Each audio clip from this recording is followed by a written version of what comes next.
Ya, udah dioper ke Arteria Dahlan untuk melaporkan yang ditemukan di Sukamiskin. Ya, sebelum saya ngomong ke Sukamiskin, Bang Karni, saya mau ucapkan selamat Hari Raya Idul Fitri. Mohon maaf lahir batin bagi semua. Kedua, saya mau ngasih tahu Pak Karni, saya ini anggota DPR, kebetulan anggota Pansus Hak Angket, tapi saya tidak korupsi.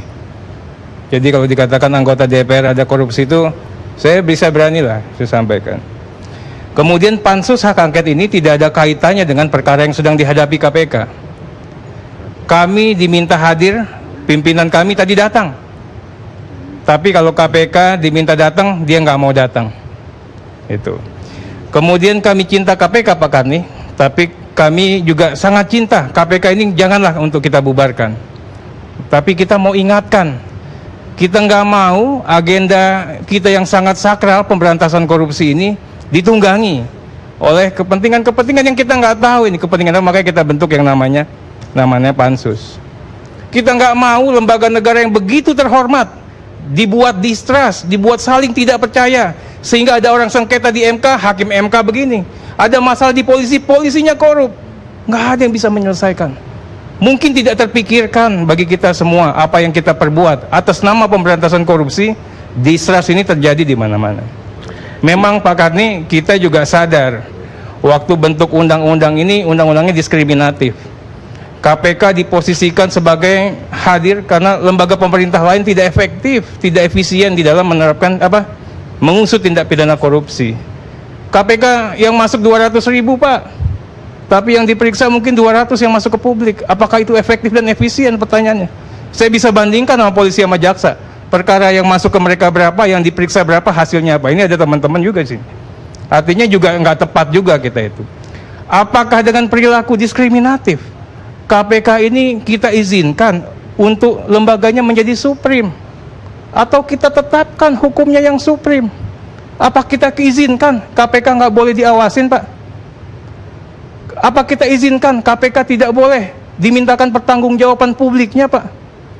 Oleh DPR sekalipun. Ini pertanyaan semua yang hadir. Kemarin kita juga ke BPK Pak, luar biasa Pak Karni. Boleh audit saya, tapi objek auditnya ini loh. Udah dikasih, oke lah kalau objek auditnya ini. Boleh diperiksa, tapi bagian yang ininya jangan. Ini pimpinan BPK yang mengatakan, sudahlah objeknya disepakatin, temuan BPK-nya masih terpenuhi, terbukti. Apa itu? Pelanggaran bisnis etik. Ya. Kemudian pelanggaran yang terindikasi penyimpangan yang bisa saja korupsi. Saya ingin kasih tahu Pak Karni, ada masalah perjalanan dinas dan sebagainya. 50% patriot demokrasi kita, anggota KPU itu masuk penjara semua karena ulah yang sama ini, temuan BPK yang dilakukan oleh teman-teman KPK. Tapi KPK untouchable. Ini fakta. Kok nggak ditindaklanjuti BPK? Aku ini nggak mau lah, malas ribut-ribut sama KPK. Jawabannya begitu. Ini juga fakta yang harus juga saya miris Pak. Sayang saya nggak anggota Komisi 3 Pak. Kok ada pimpinan KPK yang tidak mengerti, sarjana hukum juga tadi katanya, tidak tahu bagaimana proses dan adab bernegara. Yang sudah di BN-kan mau nggak mau tahu. Cilakanya Pak Karni, ya pada saat kita menulis surat, jawabannya luar biasa hebat Pak. Anda ini bisa menghalang-halangi penyidikan kami, dan termasuk juga pasal 21 Anda bisa kita tangkap. Jawaban surat resmi KPK Pak kepada Pansus Hak Angket. Tadi juga ditanyakan, oh ini suratnya pimpinan DPR, bukan suratnya Pansus. Ini logikanya kebalik nih kayaknya. Nanti Pak Fahri tolong dibantu untuk menyelesaikan lagi. Nah logikanya kebalik kenapa Pak? Pansus ini sudah diparipurnakan, sudah punya BN. Kalau dianggap tidak sah, tunggu dong pembatalannya. Selama belum dibatalkan Anda ikut aturan main. Ini logika hukumnya kan begitu. Jangan menentukan sendiri. Selama belum dibatalkan Anda ikut aturan main Pansus. Gitu. Ini penyelidikan Pak. Penyelidikan yang sangat konstitusional. Norma konstitusi diatur, di undang-undang pun juga diatur. Saya mau sampaikan Indonesia ini negara hukum. Konsekuensinya adalah setiap tindakan pemerintahan harus berdasarkan hukum. KPK melaksanakan fungsi pemerintahan.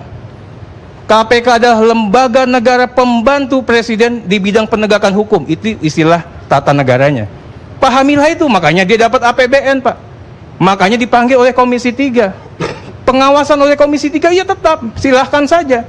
Tapi pansus hak kami juga, Pak. Yang konstitusional yang mereka harus hormati. Ini yang ingin kita sampaikan kepada teman-teman yang ada di KPK. Saya juga sebelum saya ngomong yang panjang lebar di Sukamiskin, saya ingin sampaikan kenapa kita ke Sukamiskin.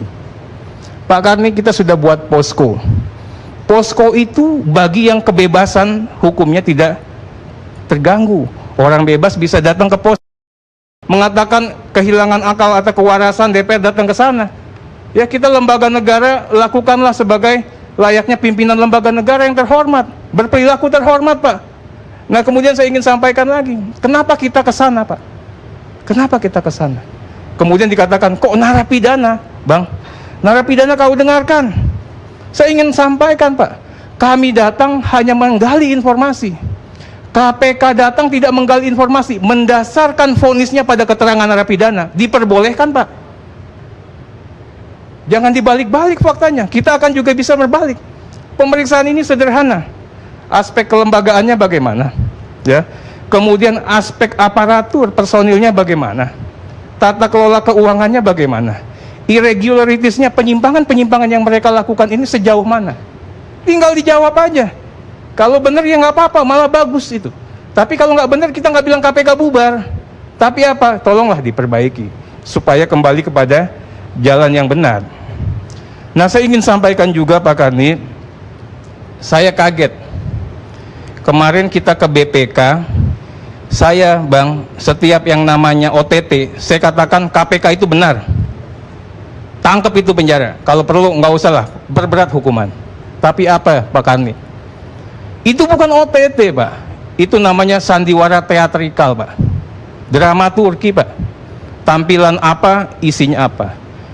Ya, si seorang yang datang bawa uang, ya bisa dengan santainya tanpa muka tertekan datang berinteraksi dengan KPK. Nanti kita kasih gambarnya lah di lift. Ya, sebetapa kejinya. Ya. Apa itu yang ini? Ini untung tangan Tuhan bekerja, Pak. Tangan Tuhan bekerja. OTT-nya ternyata bukan OTT, rencana pembajakan, ya, permufakatan jahat untuk menarget seseorang. Ini jelas, kita juga sudah punya bukti otentik. Berikutnya yang kita coba gali lagi, Pak, KPK dalam bekerja demoralisasinya main. Kalau orang korupsi ya korupsi, jangan dibilang orang korupsi lagi main perempuan, istrinya lagi dua sama istri yang kedua, sama calon istri dan sebagainya. Apa ini maksudnya? Orang punya anak, punya keluarga, punya kehormatan juga, Pak.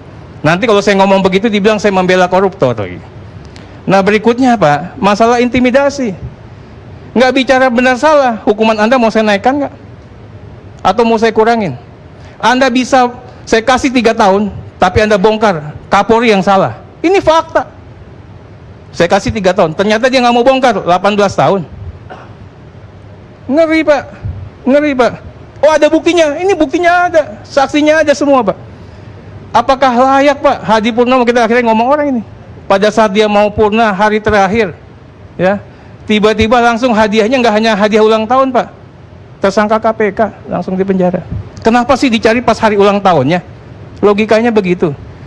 Ada orang yang sudah jadi menteri, Pak, mau jadi anggota DPR lagi, ya, pada saat dia mau jadi anggota DPR sengaja diambil. Mau nyalon bupati, Pak, pimpinan KPK, Pak, ketemu sama salah seorang calon bupati, ya, tiba-tiba setelah itu calon bupatinya jadi tersangka. Kemudian apa? Dipertontonkan itu sebelum hari H perolehan suara, pemungutan suara, ya. Kemudian diborgol tangan sama kaki, Pak, layaknya teroris. Naik pesawat bisa langsung, pesawatnya di-charter. Saya nanti Komisi 3 cek itu, dapat duit dari mana bisa pakai pesawat charter. Lompat Palu, lompat Makassar, lompat Surabaya, yang notabene itu adalah konstituennya dia semua. Apakah ini suatu kebetulan? Apakah ini suatu kesengajaan? Ini yang kita juga ingin sampaikan, Pak. Berikutnya mengenai orang ditahan. KUHP ini udah jelas. Orang ditahan alasan penahanan. Orang ditangkap alasan penangkapan. Tiba-tiba 2 bulan 20 hari dibiarkan saja, Pak. Pada saat dipanggil itu pun sebagai saksi. Ya logikanya ngapain sih nahan orang? Ya, udahlah ongkos negara, beban negara nambah. Ini kita juga nggak tahu spiritnya penyiksaan atau penjaraan atau penghukuman. Kemudian juga saksi Pak. Kayaknya panjang Pak, masih panjang sekali. Kita rehat dulu sejenak. Kemudian ini prinsip KUHAP juga. Ini kaitannya sama pencekalan juga. Orang yang tidak terindikasi langsung dicekal, anak istrinya dicekal tanpa ada penjelasan yang jelas. Kemudian Pak, mengenai mereka yang baru ditahan, ya, baru ditahan tidak boleh dijenguk Pak, 7 hari nggak boleh dijenguk. Ini prinsip hukum apa? Mau mengkondisikan sesuatu, ya? Apa ini memang teroris atau apa? Kita pakai dong prinsip hukum universal. Di ruang tahanan Pak Karni, ruang tahanannya, apalagi ruang tahanan KPK yang lama, kalau Bapak masuk, mudah-mudahan Bapak nggak masuk lah, ya. Begitu mobil nyala, masuk knalpot Pak. Saya ingin sampaikan, orang ditahan juga punya standar penahanan. Ada standar rutan itu seperti apa. Kalian minta tertib hukum, ya cobalah tertib hukumnya gitu kan. Kemudian orang sakit, ini curigain Pak. Ini nggak sakit ini, tinggal matinya aja yang nggak. Kebetulan ada yang mati kan. Saya ingin sampaikan Pak, yang nggak sakit ditawarin Pak. Kamu keluar ya, ketemu sama keluarga kamu ya. Asal kamu bisa ngebongkar yang ini. Dikasih TV Pak, ditawarin TV. Orangnya siapa nanti kita sebutkan semuanya Pak. Kemudian orang disidik nih, pakai pasal, misalnya pasal gratifikasi. Pas dituntutannya, dikasih pasal suap. Oh, itu boleh-boleh aja, yang boleh. Tapi mikir nggak, orang begitu disidik pasal A, pembelaannya mereka terhadap pasal A.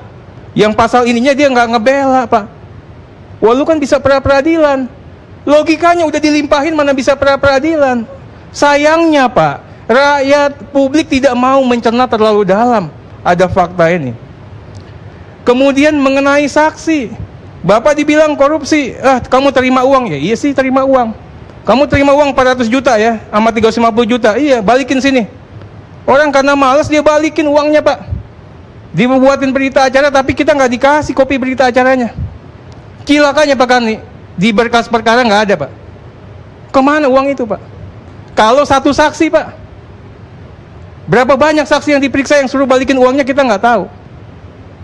Ya, oh ada buktinya, nanti kita datengin. Makanya KPK terbukalah, kita konfrontir ini semuanya Pak. Kemudian juga mengenai sebelum ditersangkakan ditelepon, kau mau kasih tersangka ini, kasih uang lah berapa, 500 juta. Ya, orang nggak mau ribut dia kasih Pak. Habis itu ada yang ketangkep, dia bilang ini bukan KPK, KPK gadungan. Makanya saya minta tadi, semua yang KPK gadungan kita panggilin semua, kita periksa itu. Ya, bener nggak dia KPK gadungan atau pernah? Kenapa? Nggak mungkin ada informasi pendahuluan Pak. Informasi orang dalam Pak. Nggak mungkin kalau orang dalamnya nggak tahu. Mana bisa begitu detail dia memahami perkara Pak. Orang ditangkap, alat buktinya katanya sekian miliar. Orang alat buktinya itu pecahan Pak. Ada yuan, ada yen, ada apa. Tapi katanya KPK apa? Sekian ratus ribu US dollar. Faktanya aja dibuat sesat. Tapi orang dipaksa untuk ngaku. Dia nggak mau ngaku Pak, dipaksa sampai ngaku. Kenapa paksaannya? Kamu mau saya rompikan kuning nggak? Mau saya tersangkakan nggak? Saya yakin Pak Karni dia bilang begitu pasti ngaku juga. Itu. Mengenai masalah saksi Pak, saksi juga cenderung Pak, kalau kita lihat dari materi perkara ini teman-teman pengacara, kadang-kadang materi dakwaannya, perbuatan materialnya nggak masuk akal. Seorang sopir bisa masuk ke ruangan pribadinya, kamar tidur, ngambil uang beratus juta. Saya pikir bukan sopir kali, istri simpenan bisa Pak. Sopir mana berani ngambil sebegitu Pak, begitu detailnya. Tapi diakui sebagai suatu fakta itu. Ini juga yang kita tolonglah, akal sehat dan rasio ini harus main. Hukum itu kan akal sehat dan rasio Pak. Kemudian kita juga mau cerita bentuk yang saya katakan agak kaget nih Pak. Jangankan jenderal polisi, presiden saja bisa saya tangkap. Kalau ngomongannya di pinggir jalan boleh Pak, begitu Pak. Tapi pro justisia disampaikan begitu Pak. Ingat, kalian ini adalah lembaga negara pembantu presiden di bidang penegakan hukum. Pembantu presiden Pak, berani ngomong begitu Pak. Jangankan hakim MK, jangankan kamu, hakim MK pun saya tangkap. Itu nggak aman. Ada lagi yang lebih heboh lagi. Kalau harta om kamu disita, ya, Ini kalau harta om kamu disita, ya kita bagi dua. Ngomongannya begitu, Pak. Ini kejadian, saksinya ada, faktanya kita bisa ini, Pak.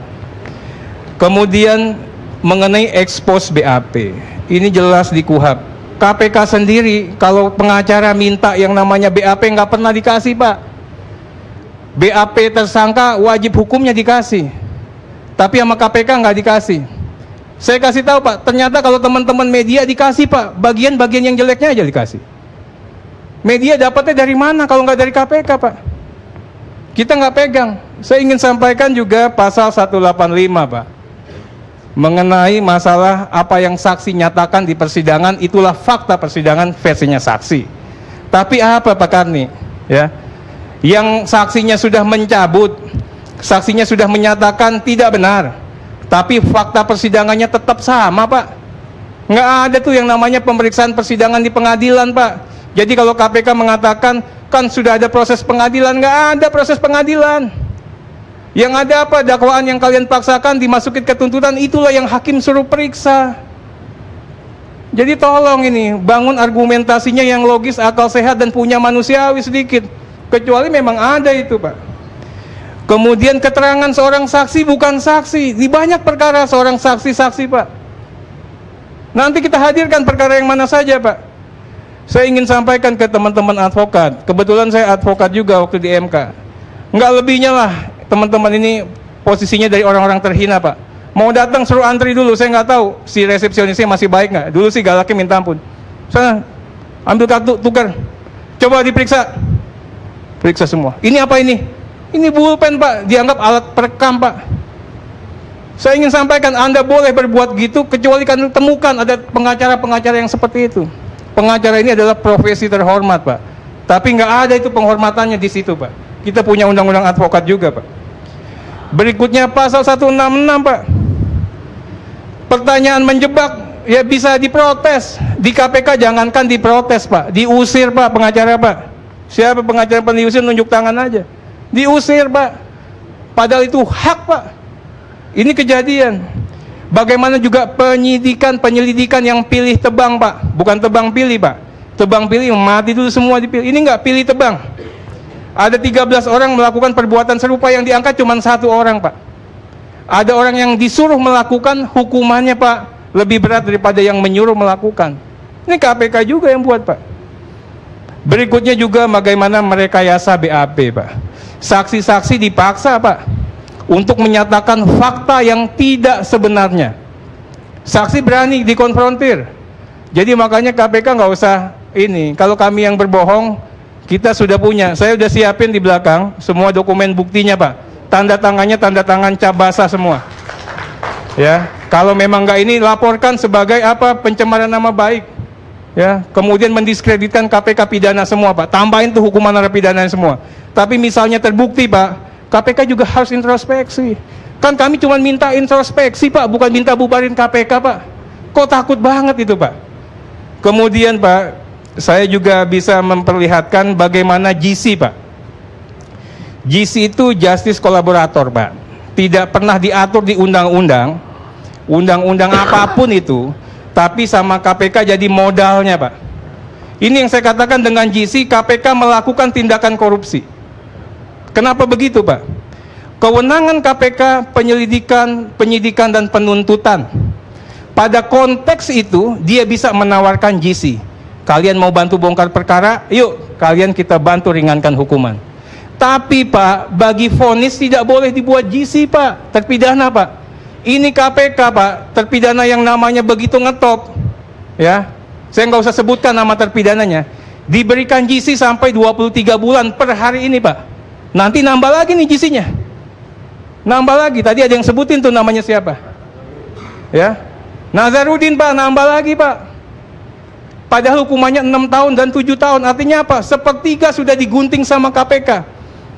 Padahal beliau, Pak, nyata-nyata jadi public issue kemarin. Ini yang saya katakan. Ini adalah perdagangan pengaruh. Ini adalah pemerasan. Nazarudin juga jangan-jangan diperas. Kalau nggak lu buka, ditambahin hukuman. Ini juga yang saya katakan tadi, Pak. GC ada prinsip hukumnya. Artinya apa? GC tidak boleh diberikan kepada pelaku mayor, Pak. Aktor intelektual. Ada yang lebih penting lagi? Ya. Atau Ada lagi, Pak, masih banyak ini, Pak, mengenai tindak pidana pencucian uang. Ya. Orang bisa TPPU kalau apa? Kalau uangnya dinyatakan kotor. Artinya apa? Tindak pidana asalnya diketemukan.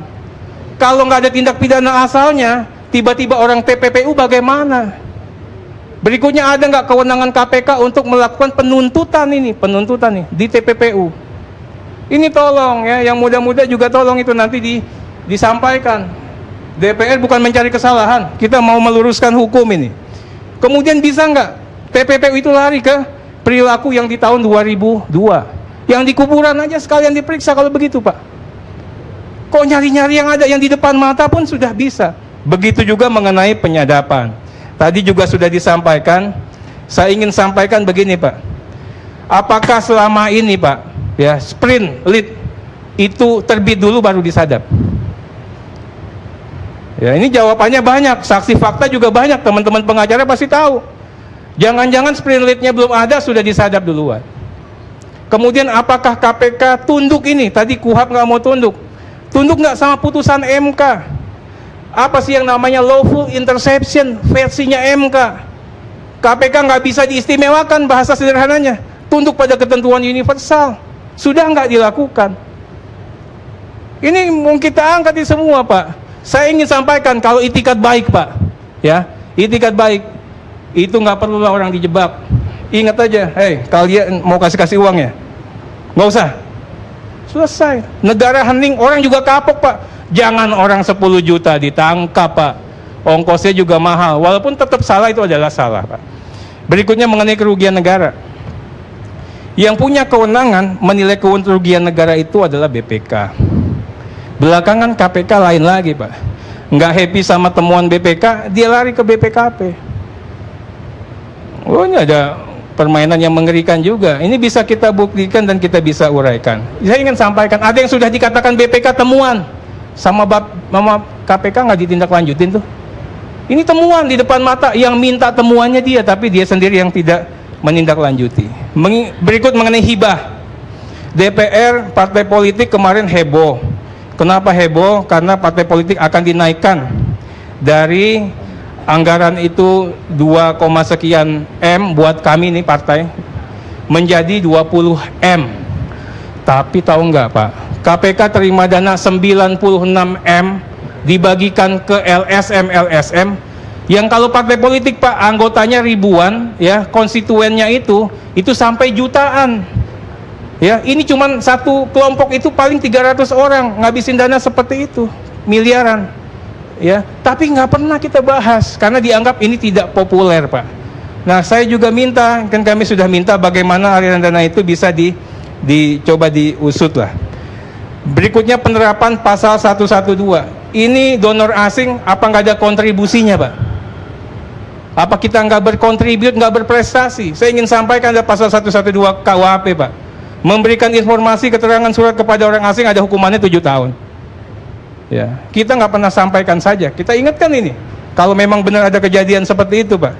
Ya, saya juga dengar, ya, ada seseorang ini yang katanya pernah cawe-cawe ingin menyelamatkan kasus IKTP, kasus baju hansip.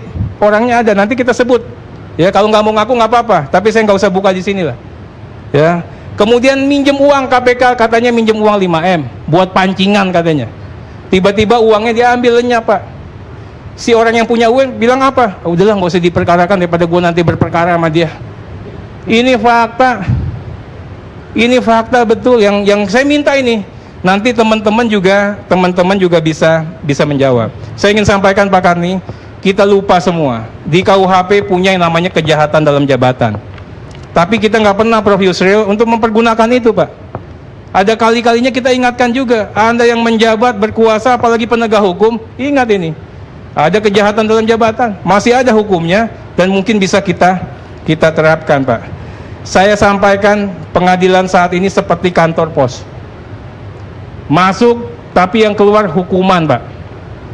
Nggak ada periksa-periksa, Pak. Kenapa begitu? Kita cek kemarin, hakim mengatakan, udahlah, pusing kita. Kalau kita putus bebas dibilang aku terima uang. Cilaka nggak? Hakim aja udah nggak mau berurusan sama KPK. Saya putus bebas, Pak. Nanti dibilang saya korupsi. Saya terima uang. Begitu luar biasanya keyakinan dan pencitraan yang dibangun. Terakhir saya mau bicara fairness. Fairness juga harus terjaga. Ada orang yang tadi dihukum perbuatan serupa sebangun cuma setahun 5 bulan. Tapi ada orang hukuman yang hampir sama 10 tahun. Ya, kita juga minta ya tolonglah bagi penegakan hukum ini, penegakan hukum juga harus beradab. Pertanyaan saya Pak Karni, apabila kita punya bukti-bukti, punya saksi-saksi, ya logikanya Pak Karni harusnya KPK ya nggak usah ribut-ribut, bersedia dong untuk dikonfrontir. Kalau saya nanya sama Pak Karni, ya saya nanya juga Pak, atas saya yang sampaikan di sini semua, kalau memang terbukti penyimpangan, ya bisa dong menjelaskan. KPK tadi bersedia. Tapi Pak Karni udah matikan tadi Pak, pimpinan KPK-nya udah dada-dada sama kita. Gitu Pak. Terima kasih. Wassalamualaikum warahmatullahi wabarakatuh. Kawan saya heran, sebanyak itu dosa yang ada kumpulkan menurut Anda kan dosa. Penyimpangan. Penyimpangannya dosa kalau penyimpangan. Tapi Anda bilang tadi cuma mau negor doang. Ya. Apa cukup dengan menegur? Ya konteksnya kita sadar betul Pak, selama korupsi masih marak, selama koruptor masih banyak, tentunya kehadiran KPK memang dibutuhkan. Pada saat ini yang kita pikirkan adalah bagaimana melakukan penguatan sistem, penguatan kelembagaan kepada KPK. Siapapun orangnya, kalau sistemnya baik, ini pendapat profesor sebenarnya, ya masih bisa mereduksi. Ya. Kemudian apa yang menyebabkan Anda marah benar kayak gini? Oh saya tidak marah, biasa orang Sumatera penyampaiannya seperti itu. Gitu. Ya. Tapi kita ingin sampaikan kepada publik, saya ini Pak dibully Pak, semuanya Facebook semuanya dibilang jangan pilih saya 2019 karena dianggap kita pro pada koruptor. Saya ingin sampaikan, kalau orang mengatakan kebenaran memang kadangkala tidak populer, tapi saya siap untuk tidak populer, mudah-mudahan menjadi bagian dari dialektika kebangsaan dan peradaban bangsa ini ke depan. Baik, terima kasih.